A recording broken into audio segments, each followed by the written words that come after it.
No.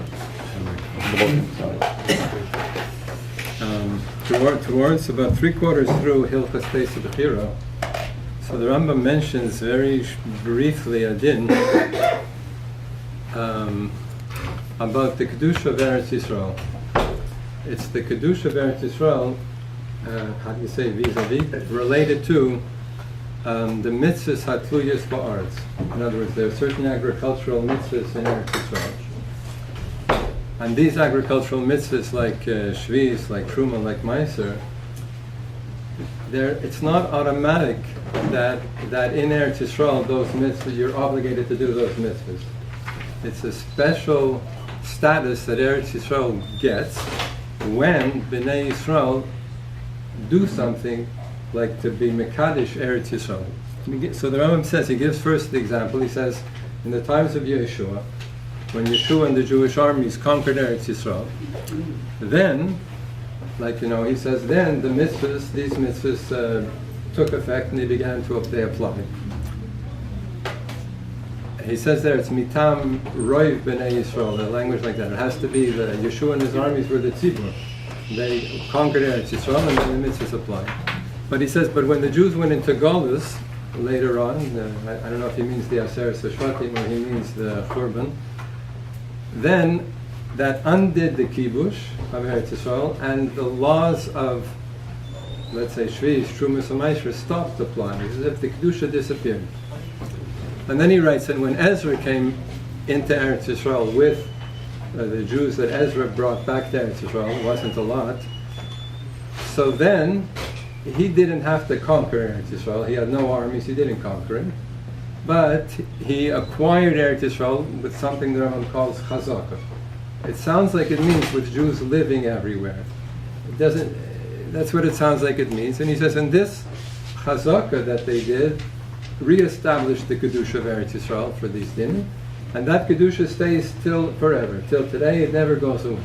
That's how the Rambam writes. It's a few halachas. And all the Mefarshim ask this question, look, when Yeshua conquered Eretz Yisrael, so for sure his armies defeated the enemy, but then the Jews settled there as well. There was a chazaka there too. Jews lived in Eretz Yisrael. So why do you say that the first chazaka, this went away when the kibush was undone, and the second chazaka lasts forever? That's the question the Mefarshim ask. There's a method of learning. I don't know if it's called a method of learning or if it's called a style of learning. But if you look at like those new Rambams that people use today by Rabbi Yochai Magbili, they used to have some. They still have two over there, but some are or the small ones. So he writes, the person who put it together, he writes somewhere. I'm not sure if I don't remember now if it's in the Hagdama there, or if he writes in some essays that he wrote to describe what he's trying to do. So he writes that he's going to try to explain the Rambam al pi ha-Rambam. In other words, when he has a difficulty, he's going to not look outside, but he's going to first look through the Rambam, then he's going to look through the Rambam's other writings still to see if he can find some type of explanation that the Rambam said himself, some type of relevant thing that the Rambam said himself. And then I guess when he's really stuck, then he'll go to ideas, to svaras that other people come up with. Here, in this case, he doesn't explain it al pi ha-Rambam, he gives some of what the Mefarshim say. But al pi ha-Rambam, I think there's a way to explain it, maybe. And that's what the Rambam writes in Hilchos Kiddush HaChodesh. It's a little bit Kiddush, maybe there's a common denominator, Kiddush HaChodesh, but there, especially in Sefer HaMitzvahs, I'll just summarize a little bit. In Sefer HaMitzvahs, the Rambam writes that our calendar, our Rosh Chodesh, our Yomim Tovim that we do, he says it's not because of our calendar. It's not because we have a calendar that tells us today is Rosh Chodesh. He says it's because that the Jews in Eretz Yisrael, he actually writes, because the Sanhedrin in Eretz Yisrael is establishing that day Rosh Chodesh, and that's why we keep it Rosh Chodesh. And then he goes like a little bit further, the Rambam in Sefer HaMitzvahs, and he says he's going to give a mashal. He says something like this. He says that if you could assume that there would be no Jews in Eretz Yisrael. And he adds, Chavilu lakel miasei zois, like chas v'shalom, that this can never happen, because Hashem promised that he'll never destroy the sheris of the Jews in Eretz Yisrael. But if you can imagine, he says that there would be no Jews. He said, we would not have a calendar. The whole Yontif, everything, forget about it, it falls apart. So the Ramban there, in the Ramban Sefer HaMitzvos, which is a commentary or an alternate Sefer HaMitzvos of the Rambams, he doesn't get it. He says, I don't get it at all. He says, the Sanhedrin itself, the Rambam says you need a Sanhedrin. He says the Sanhedrin was bottled 40 years before the Churban. And even if you say, he goes through a bunch of stages, he says the Smicha was bottled, he doesn't give a date, but it was a couple of 100 years later. Because you need also Dayanim that have Smicha there. And then he says, the Ramban writes, but he says today there isn't even a Beis Din in Eretz Yisrael in his times.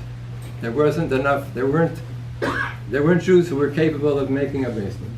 So he says, so how could the Rambam say what he says? And the Ramban has to give his own interpretation, a different interpretation of Rosh Chodesh and all those things. But they explain the Rambam. There's Achronim that explain the Rambam, and they say something like this. The Rambam has a bunch of interesting sheets this year. The Rambam holds, for example, that the Jews in Eretz Yisrael are allowed to make a Sanhedrin. He holds that the Sanhedrin doesn't have to be a Sanhedrin that only establishes new dinim or solves, gigantic problems. He says, the Sanhedrin has a function that it's sometimes they're shluchim of Bnei Yisrael.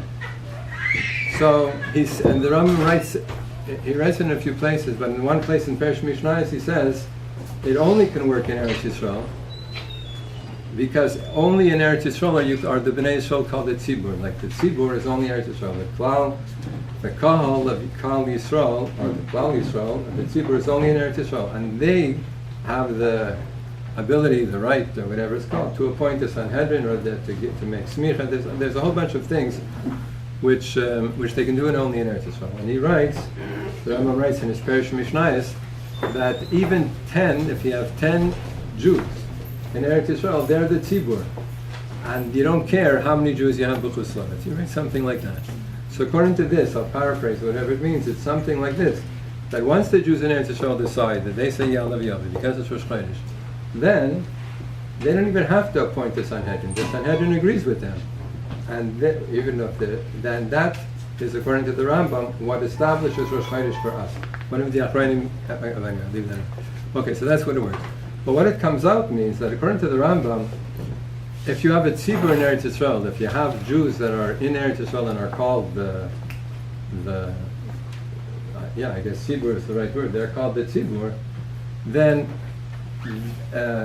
they represent Bnei Yisrael, and therefore, to come back to therefore, they continue this kedusha that makes this kedusha of Eretz Yisrael. And it doesn't matter if Ezra started off with, I don't know how many, 30,000 people, and then maybe it grew, and then it went down, till you have even 10 Jews left, like in the times of the Ramban, maybe there was just 10 Jews left. It doesn't matter, because that Kedusha, they're the Tzibur, and that Kedusha continues. So how come he says that in the times of Yeshua, when the Kibush was gone, then what happened to the Chazaka in those days? So here I don't know. Here this is everything else I told you up till now is more or less what it says. But maybe it could work something like this. You see, the kibush was mitam Klal Yisrael, mitam Rav Yisrael, because he had the Jewish armies, and Yeshua was in charge of the Jewish armies. The chiluk into Shvatim, the division of the parceling out of the land, also says that Yeshua decided in advance which land goes to every person, every shevet. So that was also part of the Rambam. But when they actually took possession, but I'm just guessing here, when they actually took possession, it wasn't Klal Yisrael. It was like each shevet sort of like went on their own, and each people went on their own. And maybe that didn't have the strength of Tzibur. It didn't have the strength of this Klal Yisrael that we're saying Ezra came and Ezra had. And if it didn't, then it doesn't have this whole ability to